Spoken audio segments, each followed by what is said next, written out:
그 다음에 9와 6이라는 개념을 배우겠습니다. 9와 6. 9와 6. 양효를,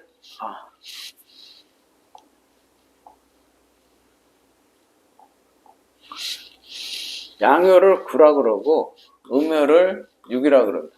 원래는 이게 양효가 7이고, 음효는 8인데, 편의상 9와 6이라고 이렇게 얘기를 했습니다. 주역은 변하고 바뀝니다. 바뀌는 걸 중시해요. 변하고 바뀝니다. 뭐든지 세상 일은 안 변하는 게 없다. 바뀌는 거다. 그래서 그 변화를 어떻게 대처하냐, 어떻게 변화할 것인가, 이런 것들을 알아내는 거가 주역이에요. 지금 나는 이런 모습을 있는데 장래에는 어떤 모습으로 바뀔 것인가. 태어나긴 내가 부잣집에서 태어났는데 내가 맨날 놀기만 좋아하니까 장래는 어떻게 될 것인가. 이런 걸 알아보는 게 이제 주역이에요.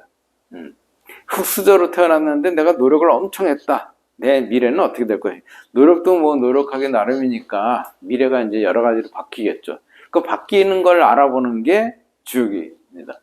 그러니까 바뀌는 걸 알아야 되는데 수에는 1, 2, 3, 4, 5, 6, 7, 8, 9, 10이 있어요. 1, 2, 3, 4, 5는 씨앗이 되는 수라 그래가지고 생수라 그래요. 생겨나는 수. 6, 7, 8, 9, 10은 뭘 형체가 있고 성격이 있는 거라서 성수라 그래요. 생수는 생겨난 숫자고 성수는 완성된 숫자예요.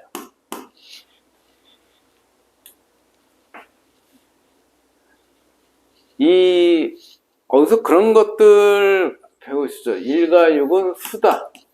2와 7은 화다. 3과 8은 목이다. 뭐 이런 4, 9는 금이다. 50은 토다. 이런 거 오행 숫자 배우신 적 있죠? 안 배우셔서 상관은 없어요. 그래서 이거 뭐 나온 거니까 한번 얘기를 하면은 1이라는 거가 물의 생수니까 물의 씨앗이에요. 물의 씨앗을 수로 표시한 거죠. 숫자로. 그래서 물을 숫자로 표시하는 생수다 하는 건 뭐냐면 하늘에서 비가 온다. 그건 이제 생수예요. 그 비가 어떤 모습으로 돼서 어떤 성격이 될지는 아무도 몰라요. 이래서 그 비를 이런 컵으로 받아서 딱 놔두면 이런 컵의 모양이 되고 성격은 안 움직이는 물이 되는 거죠.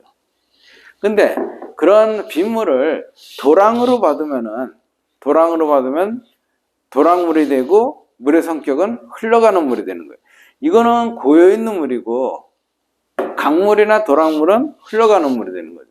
바다로 받으면 또 고여있는 물이 되는 거죠. 그렇죠? 크긴 크더라도. 그거에 뭐가 들어가냐면은 1, 2, 3, 4, 5 생수에 토라는 수가 들어가면, 토가 들어가면 이 수가 5입니다. 토의 씨앗이는 5가 들어가면은 그러면 성수가 돼요.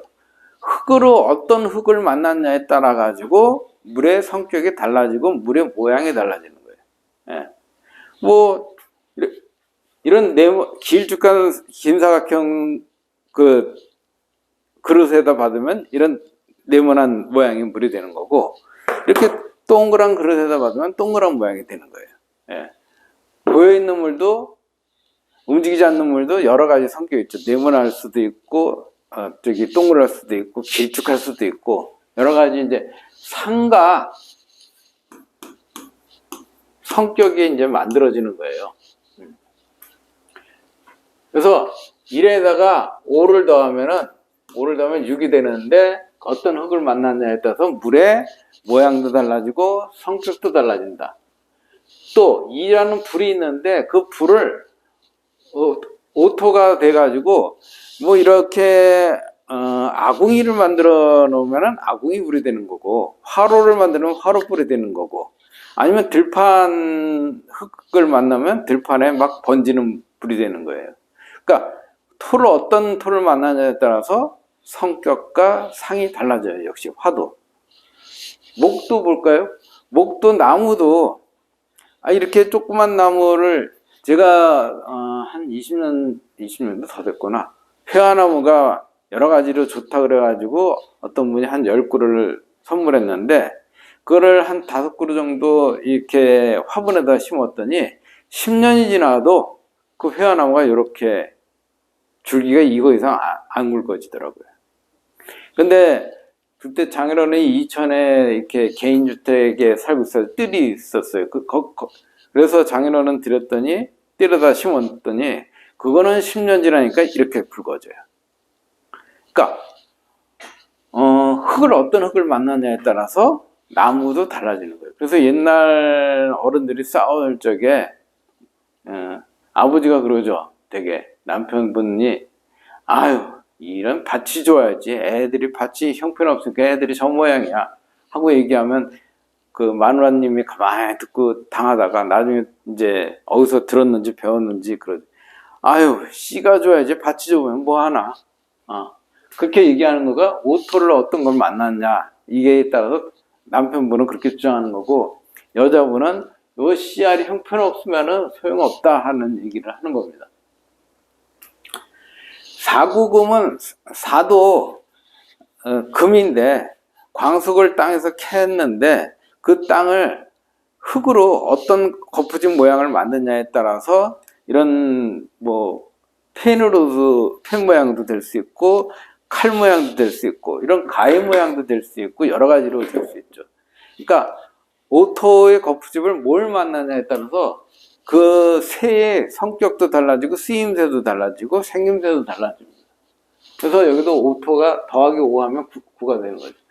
토는 또 어떻게 돼요?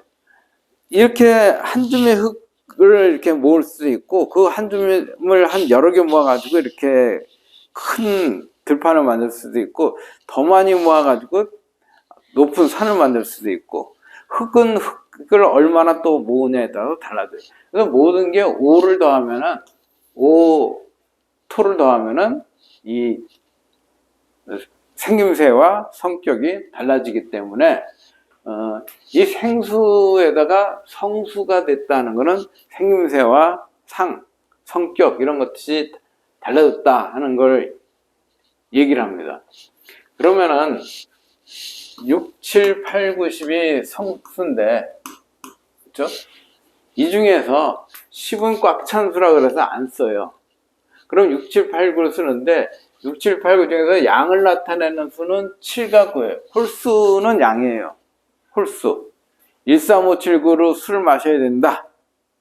얘기할 적에 그 홀수입니다. 8과 6은 음수예요. 음수고 7과 9는 양수고. 근데 그럼 6과 8을 이거 음수로 쓰는데 이 중에서 주역에서 뭘 쓸 것이냐? 음은 안을 이렇게 응축하고 줄어들고 모이는 성격이기 때문에 8이 어리고 6이 늙은 거예요. 8이 어리고 6이 늙은 수입니다. 그래서 어린 여자가 나이를 들면 늙은 여자가 돼요. 그렇죠? 어린 여자가 여자에서 여자로 변한다고요. 근데 늙은 여자가 변하면 젊은 남자가 돼요.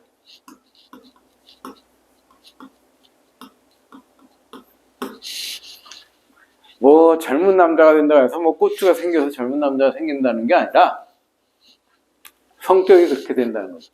어린 여자가 변하면 늙은 여자가 되는데 늙은 여자가 변하면 젊은 남자처럼 그러니까 소년처럼 그렇게 막 활발해지고 씩씩해진다는 거예요.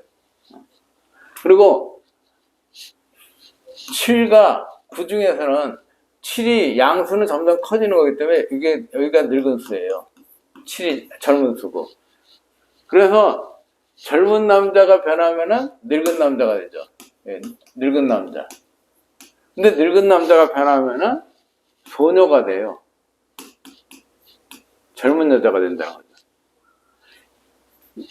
보세요. 이 젊은 여자하고 젊은 남자하고 어떤 차이가, 예를 들어서 제가 전철을 타갔을 적에 앞 사람이 내렸어요. 앞에 자리가 둘이 나가지고 저도 앉아야겠다 해서 딱 앉으려고 그러는데 순간적으로 앉다가 기분이 이상해서 딱 보니까 옆에 있던 할머니가 그 앞에 앉으시면 되는데 내 자리로 딱 앉으신 거예요.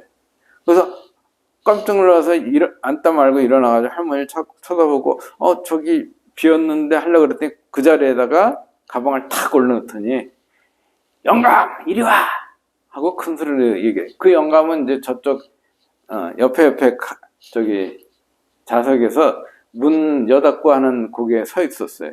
근데 할머니가 크게 소리 지르니까 나 괜찮다고. 그러니까 또 할머니가 이따가 아프다 그러지 말고 빨리 오라고.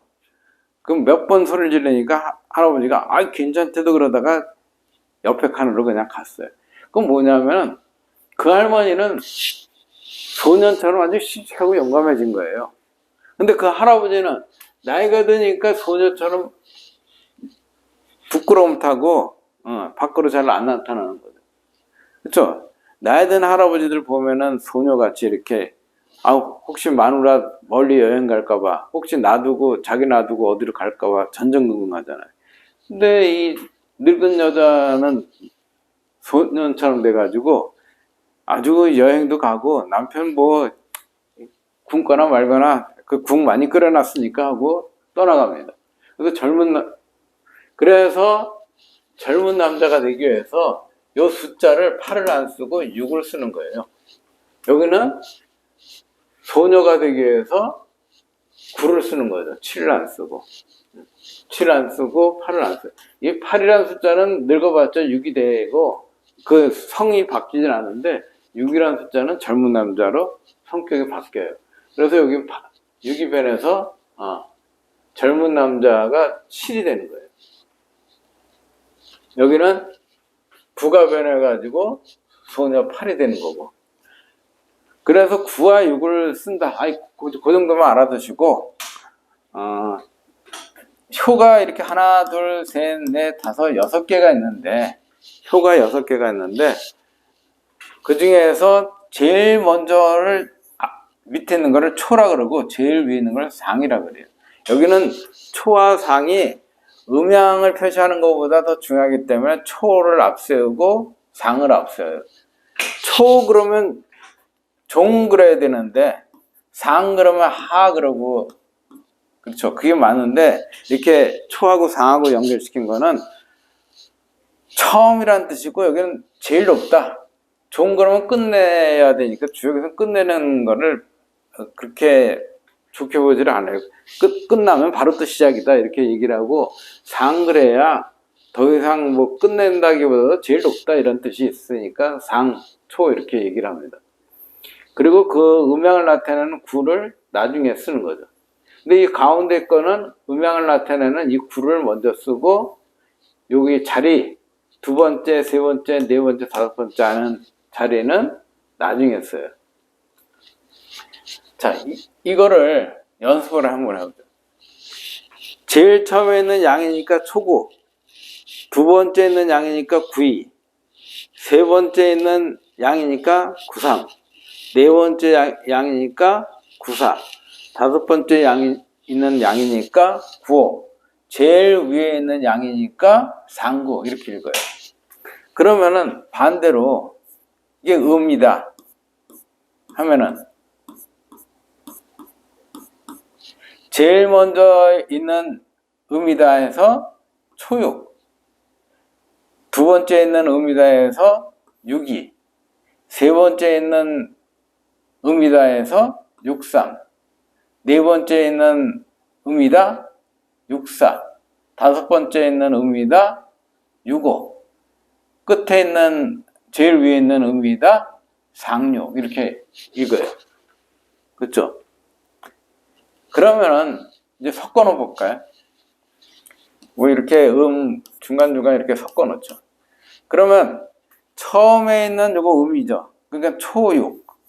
여기는 두 번째 있는 양이죠. 그러니까 구이 맞고, 여기는 세 번째에 있는 음이다 해서 6, 3. 여기는 네 번째에 있는 양이니까 9, 4. 여기는 다섯 번째에 있는 음이다 해서 6, 5. 제일 위에 있는 양이다 해서 3, 9. 이렇게 읽습니다. 한 번 더 연습을 할까요? 이번엔 여기에 이제 음이 있다. 이렇게 안 했나? 여기에 음이다.